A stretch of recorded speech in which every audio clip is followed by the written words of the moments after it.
Ne vous y trompez pas. On ne se moque pas de Dieu. Ce qu'un homme aura semé, il le moissonnera. Oh, dis avec moi aussi. Dis avec moi aussi. Celui qui sème pour sa chair moissonnera de la chair la corruption, mais celui qui sème pour l'esprit moissonnera de l'esprit la vie éternelle. Aujourd'hui, je vais juste m'arrêter au verset 7. On a déjà parlé du verset 8 il y a quelques semaines, à une veillée de prière sur la vie de l'esprit. Amen, je pense que c'est au mois d'avril. Mais aujourd'hui, on va s'arrêter sur le verset 7. Et c'est l'un des versets que je vous encourage à beaucoup méditer dans la Bible. Je n'ai pas dit que c'est le plus important, il y en a d'autres qui sont importants, mais ça fait partie d'un des passages à beaucoup méditer et ça va vous aider dans votre marche avec Jésus. Amen. Il dit, ne vous y trompez pas, on ne se moque pas de Dieu, ce qu'un homme aura semé, il le moissonnera aussi. J'aime bien aussi. J'aime bien l'adverbe aussi. L'adverbe aussi vient dire que ça ne va pas rater. Amen. Que c'est une loi spirituelle.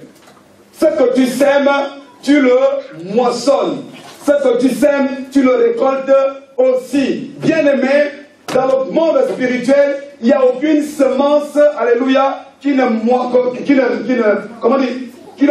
pas, ou qui ne germe pas.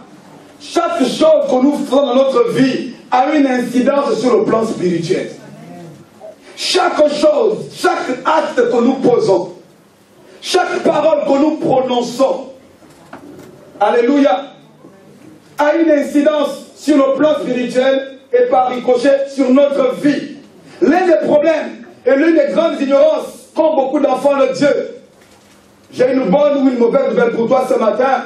La Bible déclare que si nous confessons nos péchés, il est bon et juste pour nous pardonner nos péchés, alléluia, et nous purifier de nos iniquités. Mais laisse-moi te dire, bien-aimé, Dieu te pardonne de tes péchés, mais la conséquence aussi, parfois ou très souvent, tu la récoltes. Amen. Amen. Amen. À moins que Dieu ne te pardonne, alléluia, à moins plutôt que Dieu ne te fasse grâce. À moins que Dieu ne te fasse grâce. Bon, il y a des enfants parmi nous, ok. Je vais essayer d'être le plus sobre possible dans ce domaine. Ou bien je prends un exemple simple. Va boire un litre de whisky sec. Amen. En disant que Dieu va me pardonner. Tu me diras, tu ne seras pas ivre, tu n'auras pas mal quelque part. Même si pendant que tu es en train de dessouler, tu dis Seigneur, pardonne-moi, il va te pardonner. Mais les effets du whisky seront là. Amen. Les effets du whisky seront là. Pourquoi? Dieu t'aura pardonné, mais les effets du whisky sur ton organisme ne vont pas partir. Amen. Ce sera bien là. Pourquoi Dieu t'a pardonné, certes, mais les effets de ton acte, tu vas les subir. Et sur le plan spirituel, c'est la même chose. Et pourquoi je le dis ce matin? Parce que dans une dimension spirituelle, afin de pouvoir progresser ou percer dans notre vie, souvent nous prions et prier c'est bien. Mais le Seigneur m'a fait comprendre une chose. Nous ratons le but parce que nous ne savons pas appliquer la loi de la semence et de la récolte. La Bible dit, demandez et vous, frappez et l'on vous ouvrira. Alléluia. Mais moi je veux dire aussi ce matin, et c'est dans Luc 6,38 que cela est écrit, et c'est là où le Seigneur a commencé à me parler hier. Il me disait, donnez et il vous sera donné. Très souvent tu pries, on prie, Seigneur je veux, j'ai besoin de ci, j'ai besoin d'argent, j'ai besoin de travail, j'ai besoin d'amour, j'ai besoin de paix, j'ai besoin. Bien aimé, s'il y a un moyen rapide pour obtenir des choses dont tu as besoin, commence toi-même à les donner aux gens. Amen. Commence toi-même à les donner autour de toi. Commence toi-même à donner autour de toi. Commence toi-même déjà à donner, puisque ce que tu vas donner, forcément, cela va te revenir. On va lire la parole de Dieu qui le dit, parce que ce n'est pas moi qui l'invente. Alléluia. Vous connaissez tous Matthieu 7,7 que j'ai cité. Donnez et l'on vous donnera. J'ai oublié même chercher et vous trouverez. Frappez et l'on vous ouvrira. Et nous passons tous beaucoup de temps à demander. Nous passons beaucoup de temps à chercher. Nous passons beaucoup de temps à trouver. plutôt à frapper. Mais nous avons oublié qu'il y a Luc 6, 38, qui était un raccourci. Alléluia. Tu as frappé, tu as demandé, on ne t'a rien donné. Tu as cherché, tu ne trouves pas. Que dit le Seigneur? Luc 6, 38. Si quelqu'un a trouvé, qu'il puisse lire la parole de Dieu. Je vais aller un peu vite aujourd'hui pour donner l'essentiel. Luc. Amen. Donnez, et vous sera donné. Oui. On versera dans votre sein une bonne mesure. Serrée, secouée et qui déborde. Car on vous mesurera avec la mesure dont vous serez servi. Alléluia. Amen. Et moi je vais lire Job 4, 8. Job 4, 8, vous pouvez noter la référence. Et moi je vais juste lire, écoutez attentivement. Pour moi, je l'ai vu, ceux qui labourent l'iniquité et qui sèment l'injustice en moissonnent les fruits. Pourquoi j'ai pris le verset de Job? Parce que Luc 6, 38, très souvent, et même quand on parle alors de la semence, de la récolte, les gens pensent à l'argent, l'argent. Non, ici il n'est pas question d'argent. Il est question de tout. Alléluia. Parce que les gens d'abord disent, il faut s'aimer la semence. Ah, il va nous parler d'argent. Oh, dis, libère le prophète. Dis, libère le prophète. Je ne te parle pas d'argent ce matin, même si ça concerne aussi quelque part l'argent. Cette loi s'applique aussi aux finances. Mais cette loi s'applique au-delà même des finances. Cette loi s'applique à tous les domaines de notre vie. Tous les domaines de notre vie. Tous les domaines, même le pardon. Il a dit, pardonne-nous nos offenses, comme nous pardonnons aussi à ceux qui nous ont offensés. Il y a des personnes qui disent non, oh non, ou non, on ne m'aime pas, on ne m'aime pas. Mais dans ton cœur, est-ce que tu as pardonné à des gens qui t'ont offensé? Tu veux qu'on te pardonne? Je ne comprends pas. Non, mais j'ai demandé pardon. Surtout dans les couples. Ça ne va pas, le mari et la femme. Oh non, j'ai demandé pardon. Mais parfois, ta femme a le cœur endurci ou ton mari, parce que toi-même, tu as des personnes que tu as bloquées dans ton cœur, dans ton lieu de travail ou dans ta propre famille. Tu veux qu'on te pardonne? Commence aussi par pardonner. Ce qu'un homme aura semé, il le moissonne aussi. Ce qu'un homme aura semé, il le moissonne aussi. Et le Seigneur avait commencé à m'enseigner sur cette loi dans les années 2005-2006. Je connaissais une sœur dans mon assemblée qui était... Elle avait une place assez importante dans l'église. Et elle allait se plaindre. Voilà, on aime me critiquer. On me critique, les gens ne m'aiment pas. Et moi, à l'époque, je ne la côtoyais pas. Je la voyais juste de loin. On aime me critiquer. Les gens ne m'aiment pas. Les gens aiment me critiquer. Elle aimait se plaindre à l'église. Alors un jour, j'ai commencé à la côtoyer. Amen. Je suis rentré dans le service et le Seigneur a permis que je puisse la côtoyer régulièrement. Et en commençant à la côtoyer, mais je me suis rendu compte que cette sœur ne faisait rien d'autre matin, midi et soir que de critiquer les gens. Que de critiquer les gens. C'est là où j'ai compris. Et au début, quand elle se plaignait, je vous assure, je commençais à m'apprendre son parti. Qu'effectivement, les gens sont contre elle. Les gens ne l'aiment pas, les gens la critiquent. Mais quand je l'ai côtoyée, j'ai dit, ah, je comprends. Toi-même, tu es experte en la matière. Toi-même, tu es experte en la matière. Vous ne pouvez pas rester avec la sœur pendant une heure ou une demi-journée sans qu'elle ne parle de quelqu'un. Ah ben tu as vu tel, ah ben tu as vu tel. Mais c'est normal que les gens te critiquent aussi. Parce que toi-même tu passes ton temps à critiquer et à calomnier les gens. Ce qu'un homme sème, il le moissonne. Alléluia. Bien aimé, ce que nous semons, nous le moissonnons. La Bible dit, il a bien dit que nous le moissonnons aussi. Et très souvent on se plaint. Non, je suis attaqué, je suis combattu. Il y a des combats qui sont véritablement des vrais combats. Il y a des attaques qui sont véritablement des vraies attaques. Mais il y a des situations que nous vivons qui ne sont que le retour à l'envoyeur que nous avons envoyé. Alléluia. Ce ne sont que le retour à l'envoyeur de ce que nous avons envoyé. Beaucoup, bien, mais dès que j'ai découvert cette loi spirituelle, je fais attention à mes pas. Je fais attention à mes pas. Je fais attention à chaque acte que je pose. Oh Oh non, mais je ne comprends pas, les gens ne m'aiment pas, les gens me critiquent. Mais bien aimé, qu'est-ce que toi-même tu sèmes dans ta propre vie? Parce que nos paroles, nos actes, je m'allais même plus loin tout à l'heure, que même nos pensées sont des semences. Alléluia. Même nos pensées sont des semences. Nous vivons beaucoup de choses aujourd'hui, bien aimés. Ce n'est rien d'autre parce que dans ce genre de cas, Dieu n'intervient pas. C'est sa loi. Ne compte pas sur Dieu pour te protéger. Ne compte pas sur Dieu pour se lever contre toi. Quand tu as semé l'iniquité, tu as semé l'injustice, tu moissonneras l'injustice, tu moissonneras l'iniquité. Dieu ne te défendra pas. Ne compte pas sur Dieu pour venir à ton secours dans ce genre de situation. Si tu n'as rien fait, ok, Dieu se lève. Amen. Alléluia. Parce que la Bible appelle Jéhovah, c'est que nous, notre justice. Celui qui est juste ne défend pas l'injustice. Est-ce qu'on est d'accord ce matin? Celui qui est juste ne défend pas l'injustice. Bien aimé, il y a des situations par lesquelles parfois, quand je reconnais que j'ai mal agi, je ne fais pas le combat spirituel. Je dis Seigneur, pardonne-moi cela. Je ne vais pas rentrer dans le combat, ça ne sert à rien. Je suis honnête avec moi-même. Je dis seulement Seigneur, pardonne-moi. Voilà pourquoi David pouvait dire dans le psaume 6, je sais que tu seras sans reproche dans ta sentence. David connaissait que ce qui m'arrive, Éternel, certainement j'ai fait quelque chose. Il y a des choses qui m'arrivent aujourd'hui. C'est le fruit de la haine de l'homme. C'est le fruit de la colère de l'homme. C'est le fruit de la jalousie des hommes. Mais dans tout ce qui nous arrive, si on bouscule, on secoue tout ça là, bien aimé, c'est ce que nous avons semé aussi. C'est ce que nous-mêmes nous avons semé. C'est ce que nous-mêmes nous avons semé. Arrêtons de nous mentir. Arrêtons de faire semblant. Alléluia.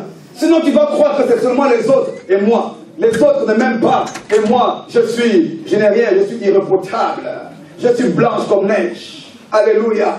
Bien-aimé, le Seigneur m'a instruit sur une chose. Et faites attention à cela. Ça n'a rien à voir avec le message de la semaine dernière. Mais cela rejoint un peu cela.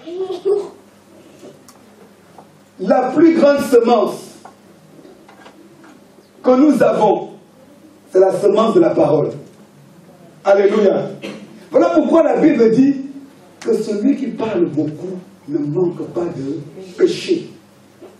La plus grande semence que nous avons, parce que nous avons le pouvoir de la divinité en nous. Le pouvoir de la divinité, c'est quoi? C'est le pouvoir de la création par la parole. Alléluia. Donc quand tu parles, tout ce que tu dis est créateur ou créatrice. Pourquoi? Parce que le monde spirituel est comme les antennes, est comme les radars, est comme, comme les antennes. Le monde spirituel est toujours en perpétuelle écoute de ce qui va sortir de notre bouche. Que ce soit le monde des ténèbres ou le monde des ténèbres. Ce que tu dis, le monde spirituel se hâte de l'accomplir, de l'exécuter. Pourquoi? Parce que tu es créé à l'image et à la ressemblance de Dieu. La création connaît elle-même ce principe. Puisque la création est sortie, la végétation est sortie, la lumière est sortie, la mer est sortie, les nuages sont sortis sous le principe de la parole d'Élohim. Alléluia. Donc quand tu parles, le monde spirituel, et quand nous sommes ici, les anges écoutent, le monde spirituel écoute, les démons aussi écoutent. Les sorciers écoutent. Amen.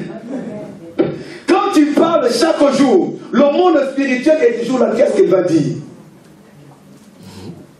Qu'est-ce qu'il va dire? Qu'est-ce qui va sortir de sa bouche? Tu vas dire, oh, c'est pas grave. Ah bon? Cela va arriver. Je me souviens une fois, j'étais jeune. Mon frère, en Europe, on aurait des cousins. On était jeunes. Je crois qu'il devait avoir 15 ans. On avait accompagné son père à l'aéroport. C'était dans une ville, en zone rurale. Et on était jeunes, vous savez, on était jeunes, on aimait bien la fête et tout. Et quand on accompagnait mon oncle, son père, mon cousin s'attendait à ce que son père lui donne de l'argent. Amen. Ils sont partis à l'aéroport, il était tout content. Et quand son père voyage, il lui donne de l'argent, mais pas ce qu'il espérait. Il donne une petite somme, peut-être juste pour rien du tout. Donc, il s'est énervé. Ils sont montés dans la voiture. Il était tellement énervé. Et quand c'est lui qui conduit, moi j'étais à côté, il dit, oh mais franchement, voilà, il a commencé à marmonner. D'ailleurs, je peux même casser sa voiture comme ça. Ok. D'ailleurs, quand il a dit ça, je n'étais pas encore venu de nouveau. Hein. Je l'ai regardé. Parce que je savais déjà que ce qu'on dit est très dangereux. Je l'ai regardé, on a pris la voiture, on est parti. Je conduisais. Avant d'arriver chez nous, il a voulu s'arrêter pour voir un autre cousin. Un village avant. Et là, tiens, on va s'arrêter pour voir tel. Au moment de freiner, il fallait qu'il rentre. Mais comme on venait tellement vite, et qu'il a pris la décision en retard, il a freiné, il a rétrogradé. Au moment de rentrer, boum! Et comme moi j'avais senti qu'il devait avoir l'accident, donc je voulais regarder devant pour voir si la voiture pouvait bien entrer. Boum! Ma tête a tapé sur le pare-brise. Je rends grâce à Dieu, je n'ai rien eu. Le pare-brise a été fissuré. Instantanément, je me suis mis à penser ce qu'il avait dit quelques minutes plus tôt. Instantanément, je me suis mis à penser ce qu'il avait dit 20, 30, 35 minutes plus tôt. Il n'était ni chrétien, il n'est pas sorcier, ça je peux vous rassurer. Mais il a dit, le monde spirituel a entendu, et le monde spirituel a exécuté. Il a dit, il peut casser la voiture, il peut casser la voiture de son père. Le monde spirituel a entendu, et le monde spirituel s'est empressé de l'exécuter. Tu as dit, tu vas casser la voiture de ton père. Donc on va t'aider à la casser. On va t'aider à la casser. Nous sommes là pour ça. Alléluia. Nous sommes là pour ça. Donc, bien aimé, parfois, je ne sais pas s'il faut dire certaines choses ce matin. Bon, c'est quand souvent on est filmé, on fait attention à ce qu'on dit. Alléluia. Il y a ce qu'on appelle, je vais quand même poser un peu. Il y a ce qu'on appelle dans le monde spirituel, ce qu'on appelle les routes de l'esprit. Ah, j'espère que je ne vous choque pas trop. Il y a ce qu'on appelle les routes de l'esprit. Donc quand vous parlez, il y a des autoroutes, il y a des départementales, il y a des nationales. Amen. Il y a ce qu'on appelle les routes de l'esprit. Alléluia.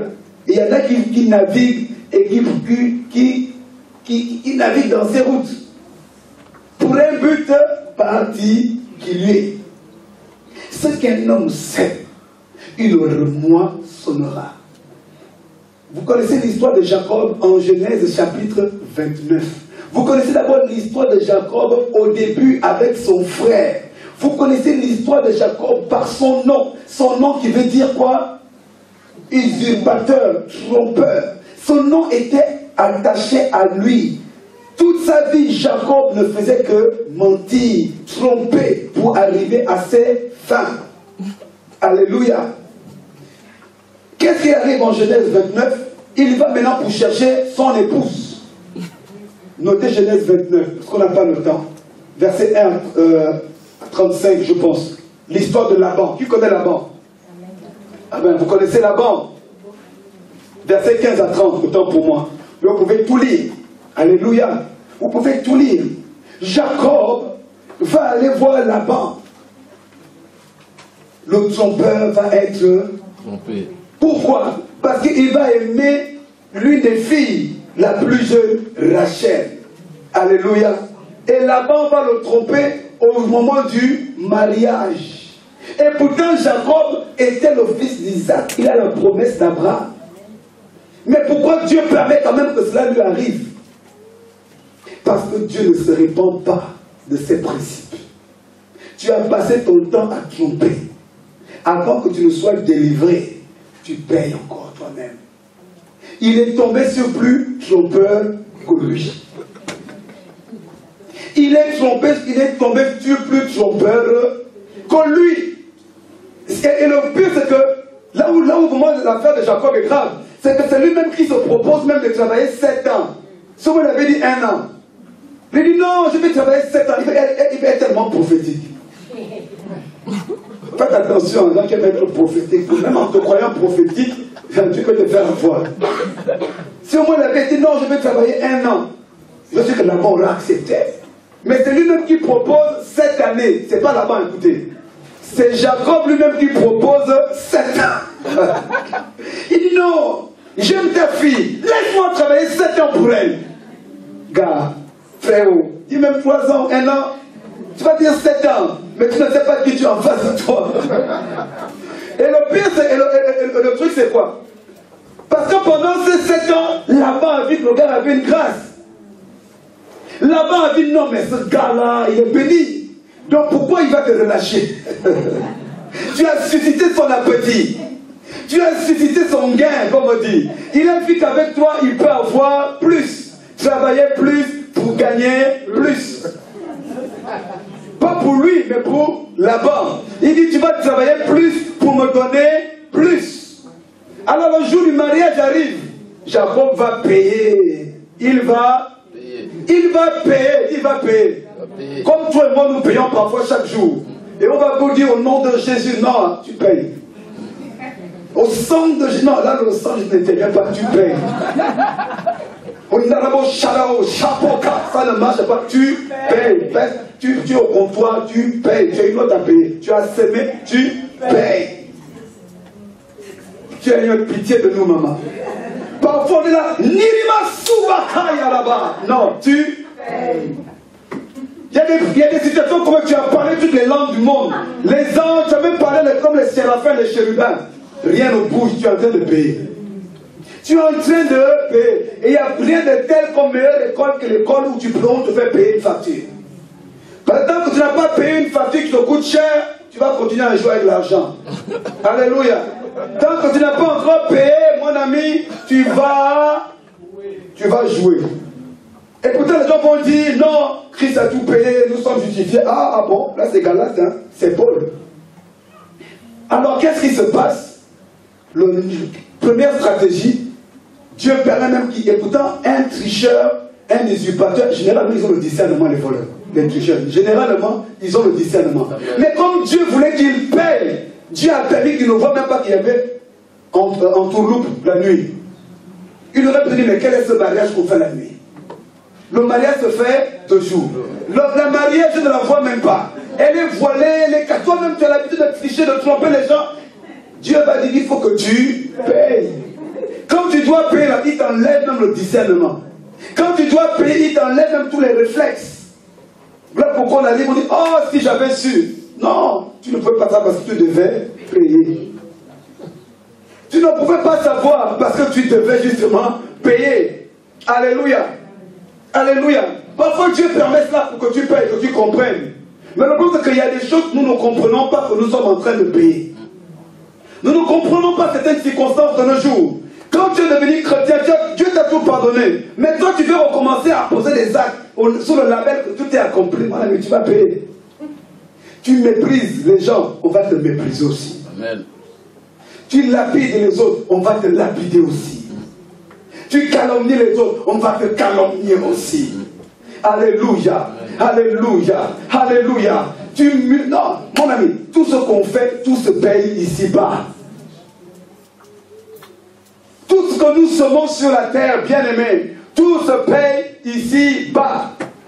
Et j'aime toujours dire aux gens, l'un des meilleurs exemples de la Bible, c'est qui? Ben, c'est Paul lui-même, grand persécuteur de l'Église devant l'Éternel. On va dire non, il payait à cause de son... Non, ce n'est pas à cause de son ministère. Paul a payé ses souffrances et ses galères. Il dit, j'ai été frappé 400 coups, moi, j'ai été laissé pour mort. Mais toi-même, tu as tué. Toi-même, tu as persécuté l'Église. Mon ami, toi-même, tu as persécuté. Toi-même, tu as persécuté l'Église. Toi-même, tu as persécuté l'Église. Alléluia. Alors, Laban va tromper Jacob. Et voilà comment, et quand il se rend compte de la ruse, il essaie d'aller dire non, mais ce que tu veux dans la rue. Et là-bas est tellement fort. Non, mais tu sais, dans notre coutume, on ne marie jamais la deuxième avant l'aîné. Et pourtant, il s'est gardé de lui dire. Et comme Dieu voulait comment il tombe dans ce piège, Jacob aussi ne s'est même pas renseigné sur la coutume du coin. Alléluia. Il n'a même pas eu le temps de se poser. Quand tu vas aussi épouser, je parle au futur marié, comment ça te renseigne sur la coutume du coin? Quelle est la coutume de cette famille? Qu'est-ce qu'ils ont coutume de faire? Parce qu'il faut que tu saches avec qui tu te maries. Quelle est leur coutume dans cette famille? Alléluia. Sinon, tu vas te trouver en train de travailler. Je parle aux futurs mariés. Je parle aux fiancés. Commence à te renseigner sur la coutume de la famille. Cette famille, quelles sont leurs coutumes?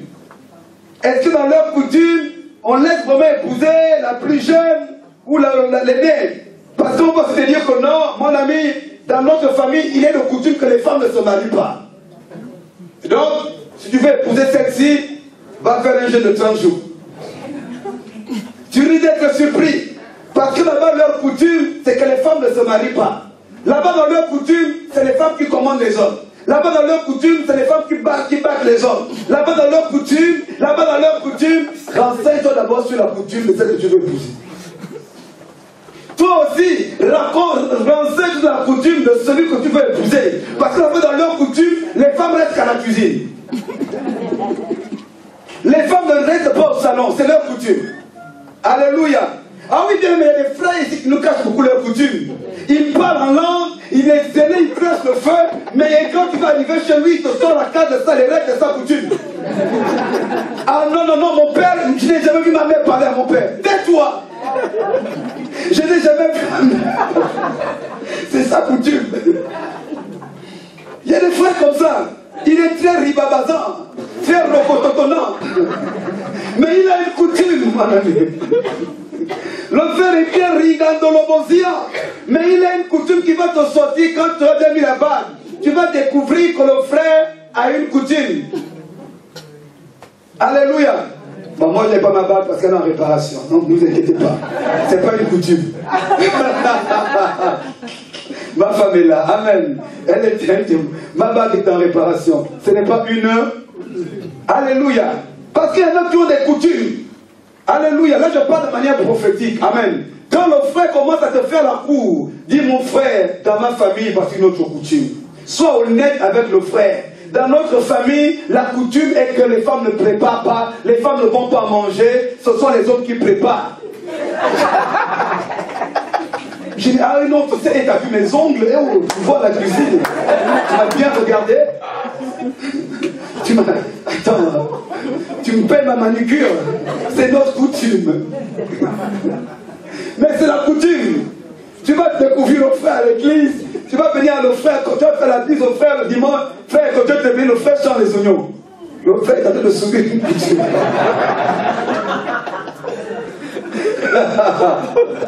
Le frère vient à la veille de prier avec l'odeur des oignons. Il faut qu'il prépare parce qu'après la veille de prière, la soeur doit couper le jeûne. Frère à la cuisine. Bien aimé, il y a des mauvaises coutumes. Il y en a qui sont encore liés par les coutumes. Et Jacob est tombé dans le piège d'une coutume. Comme beaucoup de personnes tombent dans les pièges de certaines coutumes quand ils vont épouser une fille ou une soeur. Dans leur coutume, eux, là-bas, c'est on dépense l'argent. C'est notre coutume. Chaque fin du mois, on doit faire tous les magasins. Nous, on a la coutume de faire ça. Et Jacob va être en train de payer, en train de travailler 14 ans. 14 ans. 14 ans. Pourquoi? Le trompeur trompé. Le trompeur trompé. Bien-aimé, enfant de Dieu. Ce que j'aime bien avec la loi de la semence. Là, c'est au niveau de... Là, je vous avertis sur les effets négatifs. Mais il y a les effets positifs aussi. Amen. D'ailleurs, j'ai commencé par les effets positifs. Et ce que j'aime beaucoup avec la parole de Dieu, il est bien d'entendre la voix de Dieu. Il est bien d'être prophétique. Mais il n'y a rien de tel que de comprendre les principes de Dieu. Amen. Parce que les principes de Dieu, quand tu parles en langue ou pas, quand tu jeûnes même ou pas, ça marche. Amen. C'est l'une des différences. Alléluia. Amen. Le principe de Dieu, quand tu parles en langue ou pas, quand tu crois en Dieu ou pas même, ça marche. Voilà pourquoi la Bible dit quoi? Que Dieu fait pleuvoir sur le bon comme sur le méchant. J'ai compris ce passage-là différemment hier. Qu'est-ce que ça veut dire quand Dieu fait pleuvoir sur le bon? C'est pas seulement pour la bénédiction. Ça veut dire quoi? C'est pour arroser ce que le bon et le méchant sèment. Et que le bon et le méchant moissonnent ce qu'ils ont sémé. Voilà pourquoi Dieu fait pleuvoir sur le bon, il fait pleuvoir sur le méchant. Parce que le bon pose les actes et le méchant fait aussi des actes. Ah, comme ça, le méchant va récolter ce qu'il aura semé. Et le bon aussi va récolter ce qu'il aura semé. Parce que pour que la semence moissonne, il faut la pluie.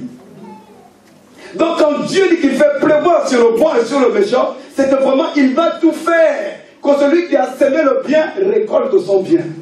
Et que celui qui a semé le mal va aussi récolter le mal. Voilà pourquoi la Bible dit, on l'a vu il y a quelque temps, ne vous lassez pas de faire du bien.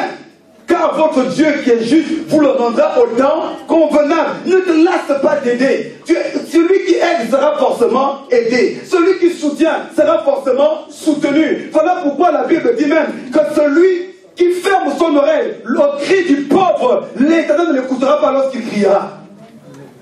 Alléluia. Alléluia. Soutiens les autres, Dieu va te soutenir aussi. Amen. Et Dieu va mettre des gens autour de toi pour te soutenir. Amen. Combat avec les autres. Et quand tu auras tes combats, les gens viendront combattre avec toi. Alléluia. Non, c'est pas non, mais le salut est perdu, ce sont ces combats. Non. Moi, ce sont ces combats. Non, c'est le frère. La Bible déclare pleurer avec ceux qui pleurent. Et réjouissez-vous avec ceux qui se réjouissent. Alléluia. Parce qu'un jour, lui, il est dans les combats. Mais demain, toi-même, tu auras besoin de combats. Il est fort dans les combats. Jéhovah est son nom. Mon ami, il est fort dans les combats par rapport aux gens qu'il a mis autour de toi. Jéhovah est fort dans les combats par rapport à ceux qui combattent avec toi. Alléluia. Tu vas me dire les anges. Ok. Mais sache que justement les anges augmentent en nombre quand c'est beaucoup de personnes qui viennent combattre avec toi. Alléluia. Parce que toi, tu as tes anges. Si moi je viens avec toi, si l'homme de Dieu vient avec toi, la servante de Dieu vient avec toi, c'est le nombre des anges qui se multiplie. Et Jéhovah devient fort dans les combats. Bien-aimé dans le Seigneur, donnez et il vous sera donné. Il y a des personnes qui disent, non, moi Dieu m'a appelé. Je vais être un grand, Dieu m'a dit, je serai un grand serviteur de Dieu. Grand serviteur de Dieu. Donc tu auras besoin que les gens t'aident dans le service. Commence aussi à servir. Amen. Servez et vous serez aussi servis. Voilà pourquoi il a dit que celui qui va être le plus grand d'entre vous, qu'il soit le serviteur de tous. Parce que quand il va t'élever, tu ne pourras pas tout faire seul. Tu auras besoin que les gens te soutiennent. Mais si toi, pendant que tu étais appelé, dans les églises où tu allais, toi tu ne non, moi je ne veux rien faire. Non, moi je suis prophète de l'Éternel. Je suis apôtre, je suis méga bishop, archbishop, trishop, planète shop. C'est moi. Je ne veux pas brancher les choses, je ne veux pas passer l'aspirateur, je ne veux rien soulever, je ne veux rien faire. Mon ami, quand tu vas être dans le ministère, tu vas être aussi seul. Tu vas être seul, tu ne vas rien comprendre. Tu dis à quelqu'un, oui, aide-moi, fais ceci. Non. Pas quoi? Parce que dans ta jeunesse, tu ne refusais d'aider les autres. Les gens qui aiment jouer les rebelles dans les églises. Et vous dites que vous êtes appelés à servir Dieu. Quand vous allez servir Dieu, vous allez servir des rebelles avec vous. La rébellion que vous allez semer, vous allez la récolter. Il y a des personnes aujourd'hui qui se plaignent. Non, mais j'ai des fils spirituels rebelles. Je n'ai que des rebelles. Allez les visiter, voir comment il était jeune. Comment il était avec son père spirituel lui-même. Comment il était avec son père spirituel. A-t-il été un bon fils? A-t-il été un bon fils ou une bonne fille spirituelle? Pour se plaindre de la rébellion de ses fils aujourd'hui. Si toi tu étais rebelle autrefois, mais tu vois que des rebelles. Tu vas tout faire, prier, jeûner, tu vas voir que des rebelles. Dieu ne peut pas permettre qu'un élu de Dieu ne soit entouré que de rebelles. Il y a toujours un, deux ou trois qui sortent du lot. Pourquoi? Parce que Dieu se souvient de ce que tu as semé autrefois.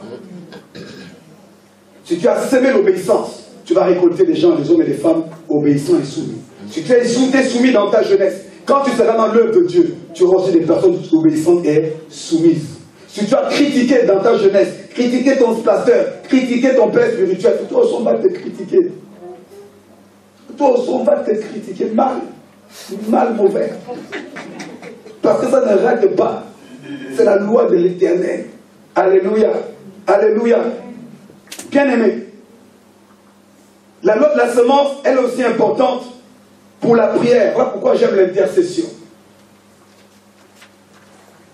Plus vous priez pour les gens, plus aussi Dieu va toucher les gens qui prient pour vous. Alléluia. Parfois, c'est Dieu qui touche les gens pour qu'on prie pour vous. Parfois, quand vous êtes dans des problèmes, tout d'un coup, quelqu'un est dans son coin.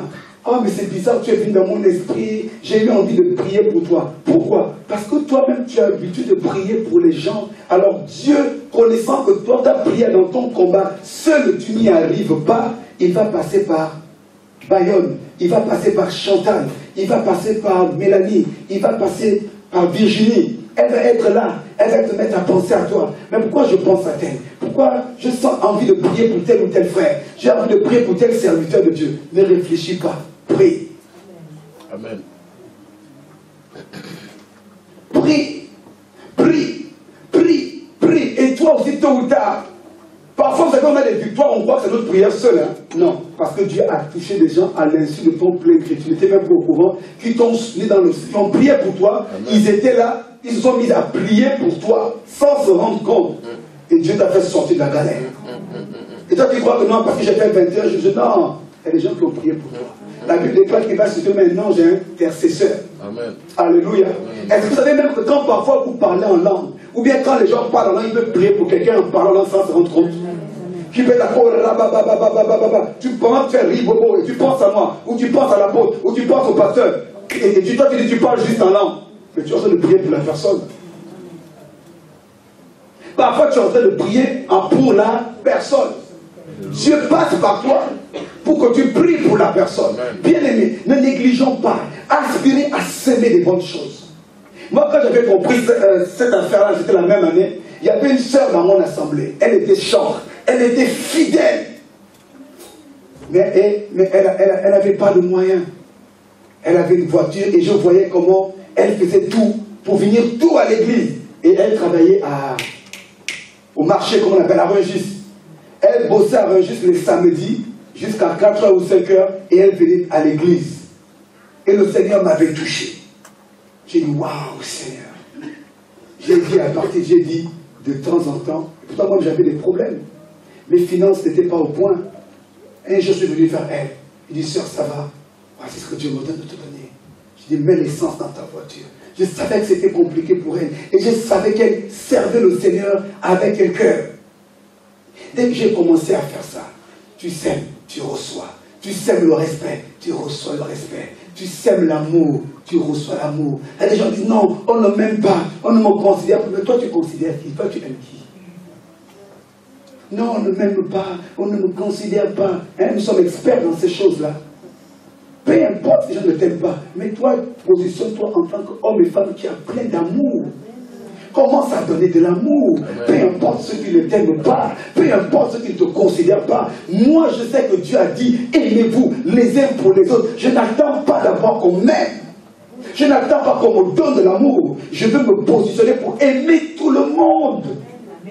Alléluia. Au fur et à mesure que tu commences à aimer tout le monde, que tu commences à respecter tout le monde, bien aimé, on va commencer à t'aimer et à te respecter. Amen. Tu commences à te rendre disponible. Dieu mettra des gens pour être disponibles pour toi. Amen. Bien aimé, la loi de la semence à la récolte est un principe qui nous permet par des actes d'influencer notre destinée. Tu peux influencer ta destinée par les actes que tu poses. Souvent, nous croyons que oui, il suffit de prier. Il faut prier. La prière est bien. La prière est importante. Je vous encourage à prier. Mais tu peux influencer ta destinée par la loi de la semence. Par les actes que tu poses. Tu vas voir, ta vie va commencer à changer. Ta vie va commencer à changer. En ce qui concerne par exemple les finances. Je m'étais pris un engagement, j'avais dit, moi je n'avais pas beaucoup d'argent. Moi je suis dans la galère. J'avais compris ce principe. J'allais en voiture, en train, en RR. Je m'étais dit un engagement devant Dieu que je ne ferais pas une semaine sans de l'argent à un mendiant. Dans ma galère, je mettais une part pour les mendiants. Dans ma galère, je mettais une part pour les mendiants. Chaque semaine. Mon engagement, mon alliance avec Dieu. Que quand je prends le RERB, évidemment, j'observe aussi si ce n'est pas aussi un menteur. Mais quand j'arrive au jeudi et que depuis le lundi, je n'ai encore rien donné, il faut que je donne. Il faut que je donne. Il ne faut pas que la semaine termine. Je dois donner à un nécessiteux. Pour que moi-même je sors de la galère, j'aide un galérien. Oh, je n'ai pas compris. Pour que toi-même tu sors de la galère, aide les galériens. Amen. N'attends pas sortir de la galère pour dire maintenant tu vas aider les galériens. N'attends pas d'abord d'être fort spirituellement pour aller soutenir une sœur qui est faible spirituellement. N'attends pas. La loi de la semence, bien aimé, ça change les destinées des gens. Ça change ta destinée, même sans prière. Après, on continue de prier, mais au fur et à mesure que tu te disposes à poser des bonnes actes, à poser des bons actes, à poser des bons actes, à poser. Je connais beaucoup de personnes aujourd'hui. Je sais que tôt ou tard, il y a des gens qui sont lancés dans le ministère. On a été jeunes dans le ministère, mais je sais qu'ils auront des problèmes. Parce qu'on a été ensemble à la même école. Je connais leur comportement. Je sais qu'ils vont avoir des problèmes. C'était des rebelles en puissance. Je sais que tôt ou tard, ça va les rattraper. Bien aimé, ce qu'un homme sème, il le moissonne. Oh, voilà, j'aime bien le aussi. J'aime bien le aussi. Parce que ce qu'un autre sème, il le moissonne, on peut mettre peut-être. Ou éventuellement. Mais il a dit, il récolte. Je n'ai pas eu besoin de regarder plusieurs versions. Parce que sinon j'aurais bien comparé d'autres versions, qu'est-ce qu'elles disent avec le terme aussi. Ce que tu sèmes, tu le moissonnes aussi. Aussi. Décide de commencer à s'aimer du bien autour de toi. Décide de commencer à parler du bien des gens. Et je dis non, moi, prends l'engagement. À partir je ne parle que du bien des gens. Et tu vas voir, on va commencer à parler du bien de toi. Je vous assure, c'est une loi. C'est une loi. Je décide maintenant de commencer à aider les gens. Tu vas voir, un jour, tu auras, peut-être que dans les médias, tu n'auras peut-être pas besoin qu'on t'aide. Mais tu vas être surpris. Un jour, tu auras un grand problème. Tu n'auras demandé rien à personne. Quelqu'un va venir sur ton chemin. Est-ce que je peux t'aider? Pourquoi? Tu avais sémé de l'aide dans la vie des autres. Alléluia. Est-ce qu'on peut se tenir debout?